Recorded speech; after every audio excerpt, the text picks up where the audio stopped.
Hello, my name is Rich Howard, owner of Architectural Builder Supply. This video is to bring you a closer look at the Donjo number 69. This is a push plate is what it is, shown in the 605 finish. So it's a 69-605. First of all, since I have one in the packaging here,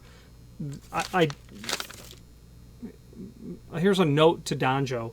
Don't package the screws like this, because what happens when you put two together and then the carrier drops the box, or someone drops the box, that leaves an indent on the plates. So you would always want to relocate those so that they're off the packaging itself. And when they're packaged, they're folded like this. Okay. Every time that you sell any flat goods, you have to check for damage when they're packaged that way. We go so far as we open it up and we inspect it in front of the customer, because it happens.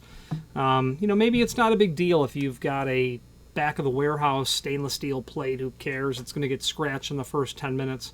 But not when it's a nice piece of solid brass that's going onto a customer's door. It does matter. Anyway, so I have one removed from the packaging. Here it is. So what you're seeing here is a plate. I have put the screws on here just to show you what they look like. That should be a number 6 by 5/8 or so oval undercut head sheet metal screw. We'll pull that off. There you go. So what are you seeing here? That scratched surface you see with the magic marker on it is nothing other than the peel away protective film that's covering the polished brass. This is solid brass material. Okay. In a polished finish with a lacquer. Solid brass polished with a lacquer applied to give it resistance against breaking down on the finish. Okay. Now the 69 is specifically, it's a push plate, but it means a couple of other things. First of all, it means that it's 50 thousandths of an inch thick, and that thickness, 0.05 inch, is the standard thickness for plates like this. Whether it be a push plate, my caliper is telling me 0.045. Whether it be a push plate or it be a kick plate, standard thickness is 50 thousandths. The industry does offer this material available in 125 thousandths, which is 1/8 of an inch. Why would you want such a large plate? Well, I asked that question to a customer about a year ago. Residential client was ordering a couple of push plates for his home, and the 1/8 of an inch thick material is really more expensive. And I says, well, why are you going with the thicker material? Not passing judgment, just asking, tell me what your input is. And the client said, because it looks nice. I want the heavier, thick material. And you can definitely tell because the chamfer on the edge, this will have a small chamfer on it. It's like what we call a wipe. It's wiped so that you can run your finger down it with caution, of course, and not cut yourself. If that wasn't broken or wipe or pencil beveled, as another term, that might be a dangerous prospect to run your finger down it. So they'll break those edges. With 1/8 of an inch plate, you're going to have a noticeable chamfer on it. And you'll use those heavy-duty plates when you're doing a public project like a library. The money's taxpayer dollars are being spent on a building that needs to last a century, that kind of thing. That's where they'll use heavy-duty material. But not only that, it was what the residential client said. I like how it looks. Great. Me too. 69 also means that it's 3-inch wide and it's 12-inch tall. Where would you use a plate like this? Well, this is on the small end of the scale of push plate sizes. 3 by 12, 3.5, 15, 4 by 16, 6 by 16, 8 by 16, 4 by 20, 4 by 20 and 3/4. In fact, any size you want. This is nothing other than plate that's been sheared. They can shear it to any size you want. So if you've got a custom application that requires a 3-inch wide is okay, but 12 is too small because you have 9-foot doors, you're probably going to want to kick that out, maybe double the length of it, just so that or increase it by 50%, so that the hardware looks proportional to what you're installing it on. Okay, but standard sizes are those 5 that I just listed. The most common really would be a 3.5, 15 or a 4 by 16, but you're going to use this when you have a pair of French doors in a home or, in a banquet hall where you only have 4-inch stiles. Okay, that's where you'll need something narrower like this. There are holes that are drilled here. Okay, for those screws that are included. Available in different finishes. Let's switch now to the screen view and let's take a closer look at the supporting information. If you are enjoying this video, please click thumbs up or like, and also please consider subscribing to our channel. Let's move on to the rest of the video. Okay, as we move along here, this is what we are looking at. Let's take a look at some photographs that are linked to down below. That's the label. That's what I just showed you. That's with the peel-away protective film pulled back. That's your finish. Close up on the pencil bevel. A little bit of run out there at the end. That looks egregious, but trust me, when you're looking at that with your eye, that makes it look like it's obvious. It's not. You really do not notice that by eye. You just don't. You know, the cameras on smartphones these days are pretty good. Showing you up close what that brake looks like, that pencil bevel. And then the screws. They are oval head, as you can see. They have an undercut, which is this preparation right here. The fact that it's squared off at the bottom is what that is. Now, below this video is the extended description. Beveled edges, adhesive mounting, rounded corners, and cylinder cutouts are available. They're really not apparently considering this a beveled edge, just a wiped edge. You can put a heavier chamfer on it if you want. Other finishes, we'll talk about that in a moment. Clear plastic and Kydex, which would be like a plastic laminate. Let's look at the other finishes first. 605 for polished brass, 606 satin brass, 609 antique brass, right?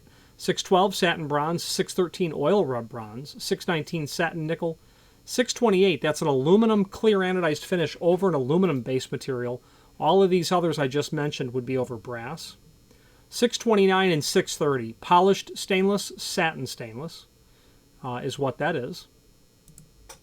Then clear plastic, if you had a clear plastic, are used when you have a some sort of a theme that's on a door, you know, a paint mosaic that's been done on a door. They can do plastic laminate finishes as well. 3x12, 605 polished brass, sold as each. When you buy one, we'll ship you one. Let's look at the template that's here. Just a document that shows all of the finishes. I don't think we listed 626 there. Satin chrome. If you want satin chrome, go with stainless. It's much more durable because it's a natural finish over a solid stainless base material. Showing you where the screws are located, should that be important. There's also a product brochure, a product catalog, and this will show you where the push plates are, but also the other part numbers for the other sizes. I had mentioned these other sizes, and you can see how the part number changes as the size changes. The 70 is probably the most common. Okay. Those options, rounded corners. You can do a rounded corner. You can do a radiused end as well, I believe. They don't list it. Let me back that up. I don't see radiused end listed, so rounded corners only. I don't know the radius. It would probably be, well, I don't know, probably 5/8 or something in that range. Custom sizes are certainly available. Security screws are available. Self-adhesive mounting. I have clients who don't want to drill a hole. They don't own a drill. They don't want to pull out an extension cord. They just want to pull the tape off and stick it on. Great. Donjo can accommodate. They can do magnetic versions of that as well, should you have some sort of a metal-clad door, I suppose. They can do engraving. Obviously, the word push. They can do hole cutouts as well. Now, why would you want a hole cutout? Well, if you were going to put this push plate onto a bathroom in a school, you would probably want an 1.25-inch hole drilled through this for the cylinder of that classroom-style deadbolt.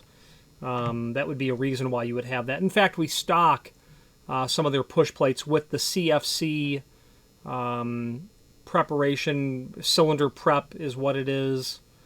Or maybe it's CFL. CFC, yeah. CFC 70 on page 10B. Let's look at that quickly since we're talking about it. 10B. There you go. They show a picture of it with a hole. It's going to look just like that. Obviously a pull plate for it as well.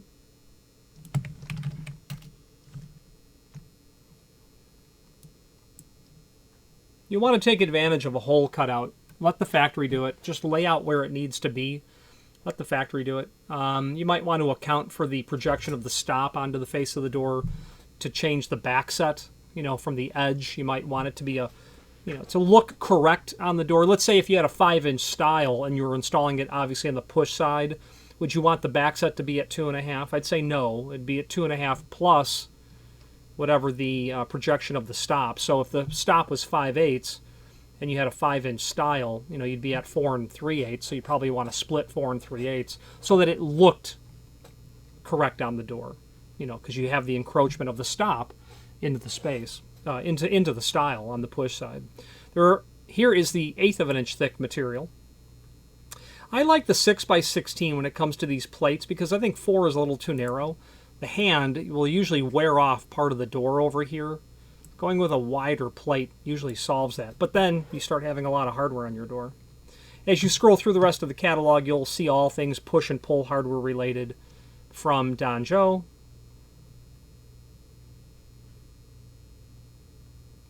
Pull plates. You can buy those plates separately as well. Flush poles are here. Cylinder pole. This is a neat little cylinder pole that you can use when you need a way to pull a door open. Exterior hollow metal door, panic device, key cylinder on the outside. You don't want to pull the door open by the key installed into the cylinder. So this can go underneath your rim cylinder and give you a small little finger pull area to pull that door open. Push and pull plate combinations. You'll see these in hospitals actually. So the profile of what that looks like is actually like this. Okay, so you can push here, you can put your fingers underneath this and pull. Hospitals use those again. They can do antimicrobial coating, speaking of hospitals. I'll point that out in a moment. Wire pulls are here. Miscellaneous cabinet knobs. A foot pole, same thing that goes along with the touchless world we're starting to live in now, the year being 2020. Let's take a look here. Below this video is a link to the manufacturer's page. And on this page, we will be able to see their antimicrobial solutions document. Again, the year is 2020 and all bets are off. So you might want to look into antimicrobial coating or this copper zone that can be field applied. They talk specifically about the hallmarks of these solutions, and pretty much overnight things have changed. Okay. On this page, you will also see all of the Danjo products that we sell, and you can search those by means of this horizontal navigation. A link to the manufacturer's website, as well as a link to the full product catalog, but also broken down into several subsections of their catalog as well. I prefer the individual sections because this is a bit of an unwieldy document. If you know the name Danjo at all, you probably do for their latch protectors or their wraparound plates, door reinforcing plates that are here. Sorry, here. However, they make ladder poles and door pivots and accessory hardware and hinges, obviously push plates. Let's wrap up this video on camera.